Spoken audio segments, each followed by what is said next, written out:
O Brasil deve um bocado a Caetano, Gil, Chico, Djavan, Marino e os outros muitos grandes artistas que se dispuseram a estar no domingo, debaixo de sol, celebrando a nossa democracia. Porque esse pessoal ajudou a acordar o país, tá?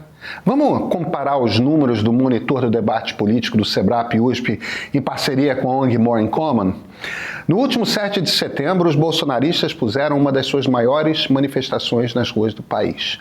Foram quase 43 mil no Rio, 42 mil em São Paulo, em picadinhos. 4 mil no Recife, 1.600 em Floripa, por aí vai. Pois bem, de novo, 42 mil no Rio, 42 mil em São Paulo, mas Salvador dessa vez estava cheia, Recife estava cheia. As ruas pertenciam ao bolsonarismo no Brasil desde o fim do movimento 2013.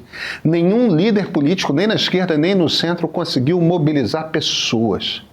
Ontem aconteceu. Quem acha que as pessoas só foram pro ouvir show de graça se engana. Havia placas de sem anistia, havia placas contra a PEC da blindagem incrível. Havia na Avenida Paulista uma imensa bandeira do Brasil.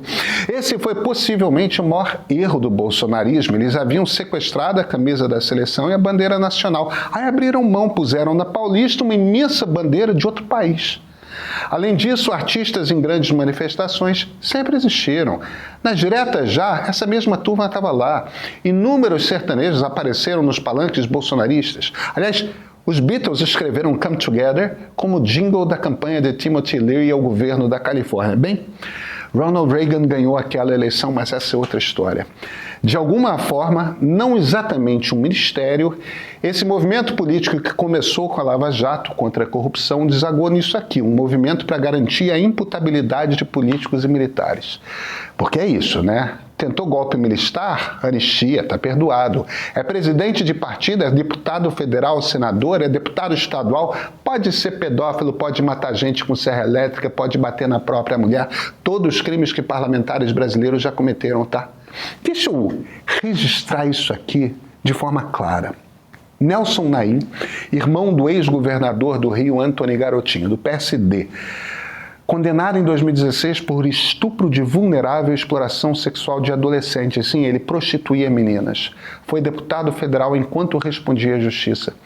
Luiz Afonso Seffer, deputado estadual do DEM do Pará, condenado por estupro de vulnerável. A vítima tinha menos de 13 anos de idade. Nilson Nelson Machado, deputado estadual catarinense do Progressistas, também condenado por estupro de vulnerável. Esse sujeito mantinha uma creche, gente. Esses caras não poderiam ser investigados e processados a não ser porque seus pares parlamentares permitissem com a PEC da blindagem. Mas ontem gente o suficiente entendeu isso. Democracia é povo na rua. Desde a sexta-feira começaram a pipocar os vídeos de deputados federais se dizendo arrependidos de terem votado a favor da blindagem. Por engodo, tá? Perceberam que deram um tiro no pé e o acordo centrão-bolsonarismo, que botou juntas entrelaçadas a ideia de anistia, a ideia de blindagem de políticos, olha, deixou clara que uma coisa e outra são a mesma coisa.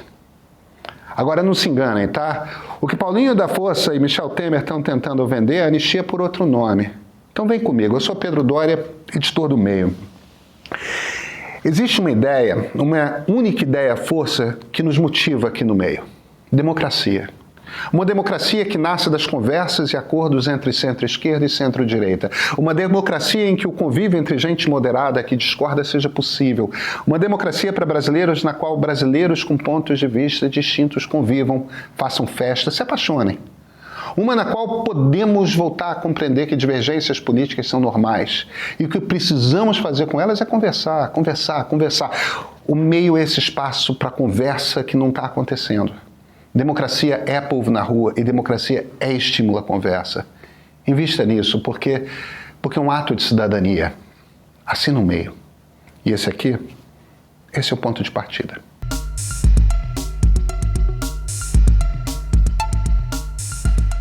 Só existe um jeito de você mandar recado para político eleito, é enchendo a rua. Sabe por quê? Porque político sabe como é que esse negócio de encher a rua funciona. A coisa é a seguinte, tirar a gente para a rua, ainda mais num fim de semana de sol, é dificílimo. Repostar algo numa rede social, mole. Gravar um videozinho rápido, imagina. Disparar uns memes, bater panelas na janela, isso todo mundo faz. Agora, Na hora de sair de casa, ir para a rua, se juntar um bando de gente, uma multidão para gritar uma mesma mensagem, aí é muito difícil. Mas depois que acontece, tem um risco. Contagia. Uma manifestação pode levar a outras maiores se as pessoas estiverem inspiradas o suficiente ou irritadas o suficiente. Foi assim no Fora Collor, foi assim em 2013 e foi assim no Fora Dilma. Elas iam aumentando a cada nova convocação. Essas três aí acabaram com muitas carreiras políticas, não só a de Collor e Dilma, tá? Então o que acontece em Brasília numa hora dessas é o seguinte, liga o alerta vermelho. Veja, os políticos sabem que a ideia de anistia é impopular. Sabem também que a PEC da blindagem, ou da bandidagem, como parece estar colando como nome, ia ser rejeitada pela população. Eles recebem as pesquisas, as mesmas que a gente lê. Então sabem de tudo isso. Mas uma coisa é o camarada que acha um absurdo no Twitter e 2 segundos depois abre uma cerveja, se esparrama ali no sofá e vai ver o jogo de futebol. O que as ruas estavam dizendo lá para Brasília era o seguinte: só quem realmente está mobilizado com esse assunto são os malucos dos bolsonaristas. Então dá para passar a boiada da impunidade que tudo bem. Caramba, até deputado do PT e do PSB votaram nesse negócio da blindagem. Esse fim de semana mudou. Agora, não está mais tão claro assim que o desejo de ser inimputável dos políticos e militares passe tão fácil. Então é hora de partir contra outra iniciativa. É a anistia light de Paulinho da Força e Michel Temer. O que eles vão tentar te convencer é o seguinte: não, eles não estão fazendo anistia. O que eles estão fazendo é mexer na dosimetria. Foi lá no Supremo o ex-presidente Michel Temer dizendo o seguinte: olha, alguma coisa vai passar na Câmara, no Senado. Então é melhor deixar comigo, que eu vou pegar leve, do que partir pro tudo ou nada do bolsonarismo.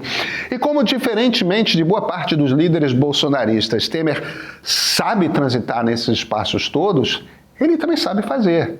Circula bem no Supremo, entende bem a Constituição, conhece a Câmara, o Senado, o Planalto, conhece como ninguém. Profissional como poucos na política brasileira. E olha, pouca gente trabalhou tanto por Jair Bolsonaro como Michel Temer, tá? Pouca gente trabalhou com eficiência por Bolsonaro como Temer. O salvou, não vamos esquecer, de um processo de impeachment que estava para sair quando ele tentou forçar um golpe no 7 de setembro de 2020. E agora está lá de novo trabalhando para passar a mão em golpistas. Qual a inteligência do Temer? Muda a lei de defesa do Estado Democrático de Direito. Isso é algo que o Congresso tem plena autoridade para fazer. Muda a lei diminuindo as penas máximas e fazendo com que os 2 artigos, o que pune golpe de Estado e o que pune abolição violenta do Estado Democrático de Direito, sejam absorvidos um pelo outro. Isso quer dizer o seguinte: o Supremo decidiu que Bolsonaro e os generais são culpados dos 2 crimes. Tentaram dar um golpe e tentaram abolir com violência o Estado Democrático de Direito. Ou seja, soma a pena máxima de um com a pena máxima do outro. Mas se o texto da lei muda dizendo que se você é culpado de ambos, só conta uma das penas, o número de anos aos quais você é condenado despenca. E claro, se o Congresso muda o tamanho das penas máximas, idem. O número dos anos aos quais essa turma será condenada vai ser muito menor. Entenderam o jogo? Muda a lei, diminuindo a pena prevista. Pronto, Jair Bolsonaro tomou 27 anos, a pena cai para 15, 18. Isso quer dizer que nos 3 a 5 anos já pode pedir progressão e para o regime semiaberto, de repente até alguma liberdade. Porque veja, se uma lei muda em benefício do réu, vale para quem foi condenado pela lei antiga. Paulinho da Força e Michel Temer vão tentar convencer vocês de que isso não é anistia. Os bolsonaristas, eles estão danados porque eles querem mais. Como se o que estão oferecendo já não fosse muito. Essa é uma anistia light. Estão querendo deixar generais golpistas passarem 2, 3 anos em casa, no conforto que sempre tiveram, para depois voltar a jogar vôlei na praia de Copacabana. Ou então fazer outras coisas, né? E de novo, políticos e militares estão querendo licença para cometer os crimes que desejarem sem serem condenados. É tudo a mesma coisa. Uma democracia só fica de pé se qualquer cidadão compreender que há leis e que violar leis vem com uma pena acoplada, tem preço. Agora querem liberar não só corrupção, como também emprestar avião para o PCC, assassinar com serra elétrica, violar crianças e derrubar por completo a Constituição. Democracia é povo na rua. Um pedaço da sociedade nesse fim de semana entendeu que precisava gritar. Que bom. Foram 8 os golpes militares bem-sucedidos até aqui na nossa história. Sem contar, claro, com os que não vingaram. Esses são impossíveis de contabilizar. Ninguém até agora tinha sequer sido processado pelas intentonas concretizadas ou fracassadas. Esse momento de condenação de Jair Bolsonaro e dos seus aliados, ele é histórico. Mas aí fica a pergunta: o que vem daqui para frente? Como vamos votar em 2026? O país vai continuar polarizado como hoje? Será que rompemos de fato com a cultura de impunidade que permitiu esse golpe, que ele fosse tentado? E mais importante, o que fazer para que isso nunca mais aconteça? Foi pensando nisso que o Meio produziu o Julgamento do Século, episódio 2 da série Democracia, uma História Sem Fim, apresentado por Flávia Tavares, roteirizado por Sérgio Rodrigues e dirigido por Ricardo Rangel. Esse documentário é um mapa, ele te mostra os bastidores, as etapas do plano golpista e costura a trama com depoimentos de juristas, militares, inclusive generais e parlamentares. O filme está disponível no Meio Premium junto com o episódio 1 da série. A democracia não descansa jamais. Esse é apresentado por mim. Assine o streaming do Meio e assista.